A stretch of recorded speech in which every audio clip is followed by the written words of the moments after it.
Hello guys, कैसे हैं आप लोग। ऐसा करता हूँ बहुत अच्छा कर रहे होगे। सिर्फ 15 दिन बचे सीजीएल के प्रीलिम्स के एग्जाम में। अभी भी कई एस्पिरेंट्स के डाउट आ रहे हैं इंस्टाग्राम, यूट्यूब और टेलीग्राम पे कि भैया मेरा 100 स्कोर आ रहा है, मेरा 90 स्कोर आ रहा है, मेरा 110 स्कोर आ रहा है, तो क्या मैं प्रीलिम्स क्वालिफाई कर लूंगा। आज इस वीडियो में सारे डाउट आपके मैं क्लियर करूंगा। कुछ 3-4 चीजें हम आपको बताने वाला हूँ जिससे कम से कम 20 से 30 नंबर आपके बढ़ने वाले हैं लास्ट की 15 डेज में। कोई शॉर्टकट नहीं होगा, बट प्रैक्टिकल चीजें जो मैं बताऊंगा वो अगर आप करते हो तो डेफिनेटली आपका स्कोर बढ़ेगा। देखो, कुछ बेसिक डिफरेंस होते हैं। आप घर पे जो मॉक लगाते हो उसमें जो रियल एग्जाम होता है उसमें, वो मैं आपको पहले बताता हूँ। उससे आपका कॉन्फिडेंस बिल्ड होगा, डेफिनेटली बिल्ड होगा। इसी में आपके 20 नंबर बढ़ जाएंगे। पहली चीज, जो आप मॉक घर पे बैठ के मॉक लगाते हो वो एग्जाम के कंपैरिजन में टफ होता है, हार्ड पेपर होता है इन कंपैरिजन टू एग्जाम। कोई सा भी मॉक आप लगाओ, रियल एग्जाम का पेपर इससे ईजी होता है। पहली चीज ये, चाहे प्रीलिम्स हो चाहे मेंस हो, रियल एग्जाम थोड़ा ईजी होता है, ठीक है। दूसरी चीज, जो घर पे आप मॉक लगाते हो उसमें जो इररिलेवेंट क्वेश्चंस पूछे जाते हैं वो रियल एग्जाम में आपको देखने को नहीं मिलेंगे। 5 से 7 क्वेश्चंस हर मॉक में ऐसे होते हैं जो इररिलेवेंट होते हैं, सिलेबस से कॉन्ट्राडिक्टरी होते हैं, वो रियल एग्जाम में आपको देखने को नहीं मिलेंगे। 7 क्वेश्चंस किसी पेपर में आपको इररिलेवेंट दे देता हूँ, थोड़े से टफ दे देता हूँ, तो आपका डेफिनेटली मॉक में स्कोर कम आने वाला है। जबकि जो रियल एग्जाम होता है वो बैलेंस होता है, उसमें आपको बहुत अच्छे क्वेश्चंस देखने को मिलते हैं। जो मतलब बैलेंस पेपर, इजी लेवल का paper, balance easy to medium level का पेपर होता है, बैलेंस पेपर होता है। तीसरी चीज, घर पे जब आप मॉक लगाते हो तो ये अलग, मतलब वो दोनों चीजें रियल एग्जाम के फेवर में जाती है। बट तीसरी चीज जो है वो है कि आप घर पे जब बैठ के पेपर लगाते हो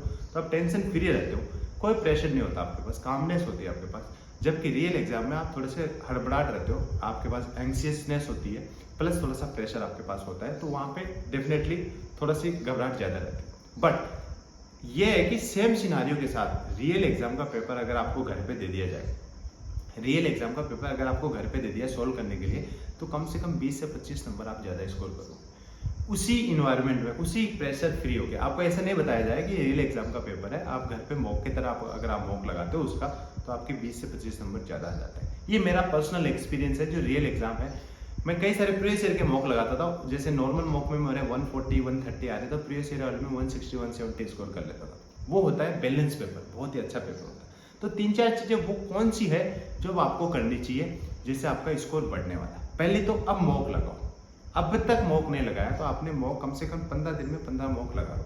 देखो, आपका स्कोर वैसे भी 100 आ रहा है। मॉक लगाने से आपको डरना नहीं चाहिए। अब मॉक लगा के अपने आप को थोड़ा सा यूज तो करो उस इन्वायरमेंट में, जिस इन्वायरमेंट में आप एग्जाम देने वाले हो।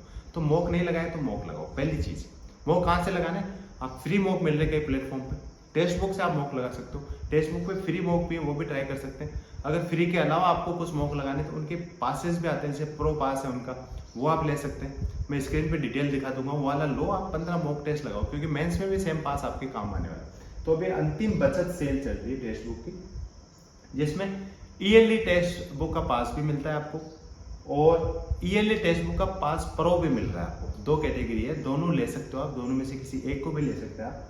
जो नॉर्मल पास है 224 रुपये का मिलेगा आपको साल भर का, और जो प्रो वाला है वो 314 रुपये का मिलेगा। तो ये स्क्रीन पर आपको जैसे डिटेल दिख रही होगी। यहाँ से मॉक लगाना है आपको। सबसे इंपॉर्टेंट चीज होती है मॉक लगाओगे नहीं तो आपका डर कैसे भागेगा। और जो डिफरेंस क्रिएट हो रहा है वो आपका जो कॉन्फिडेंस है उसकी वजह से हो रहा है। जो प्रेशर आप फील कर रहे हो, एग्जाम है एग्जाम है एग्जाम है, एग्जाम दिन पे लोगों को इतना प्रेशर आ जाता है कि उसकी वजह से एग्जाम खराब हो जाता है आधा। आपकी नॉलेज सेकेंडरी, आप में जो कॉन्फिडेंस है, जो प्रेशर झेलने की कैपेसिटी बिल्ड होती है, वो अनमेच्ड है। मतलब उससे नॉलेज से आप कंपेयर नहीं कर सकते। तो जो घर पे जो शांति से मॉक लगाते हो, आपको कोई टेंशन नहीं है। घर के मॉक में ये थोड़ी होता है कि आपको कि फेल हो जाऊंगा, इसमें कम स्कोर आ गया, तो ऐसा नहीं होता ना। तो रियल एग्जाम में वो चीजें सोच सोच के हम खराब कर लेते हैं। तो वो चीजें सोचनी नहीं है, आप पे प्रेशर नहीं आना चाहिए। ये नहीं सोचना है कि यार अब तो यही है मेरा, मतलब आखिरी यही है, इसके बाद कुछ नहीं है।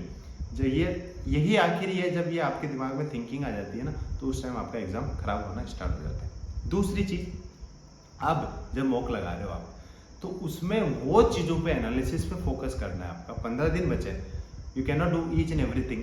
अब 15 दिन में सिर्फ उन चीजों पे फोकस करके एनालिसिस अच्छे से करना है जिन पे आप पे कॉन्फिडेंस है आपको।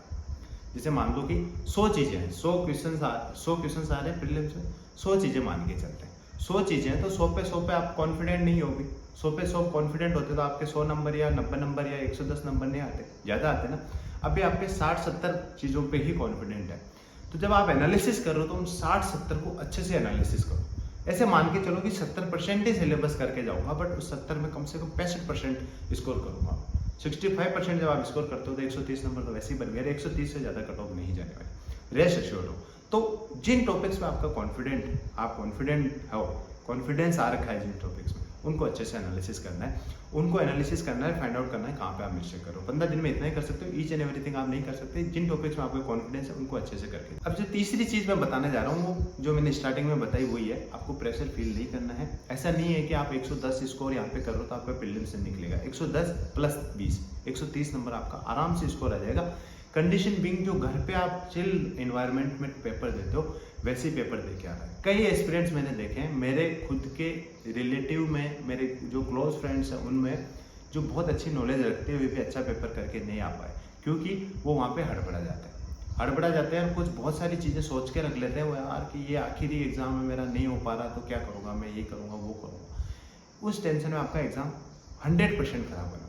अब आपको लग गया ना कि 100 स्कोर आ रहा है, यहाँ पे 100 आ रहा है तो 100 ही कट ऑफ मान के जाओ ना कि 100 ही जाने वाली है, मेरा प्रीलिम्स निकलने वाला है, 100% निकलने वाला है। आराम से अपने जितना स्कोर कर सकते हो करो, और जिन टॉपिक्स में आपको कॉन्फिडेंस नहीं है उनको तुरंत स्किप करो, नेक्स्ट बढ़ो।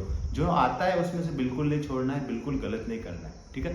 तो ये 3 इंपॉर्टेंट फैक्टर है जिनको ध्यान में रखते हुए आपको एग्जाम में बैठना है और बहुत अच्छे से एग्जाम दे के आना है। जैसे मॉक दे रहे हो, मॉक के हिसाब से एग्जाम दे के आना है, आपका डेफिनेटली प्रीलिम्स क्लियर होने वाला है। कंडीशन बीइंग आप जितनी मेहनत अभी करो लास्ट के 15 दिन में उसको दुगनी कर दोगे, और सारे जितने टॉपिक है, जितना पढ़ लिया है आपने उसको ज़्यादा से ज़्यादा रिवाइज करोगे, नई चीज़ें आप पढ़ोगे नहीं और इधर उधर भागोगे नहीं, आराम से टेंशन फ्री होकर एग्जाम दे के आओगे, प्रीलिम्स निकल जाएगा। This is all in this video guys, thank you, thanks for watching.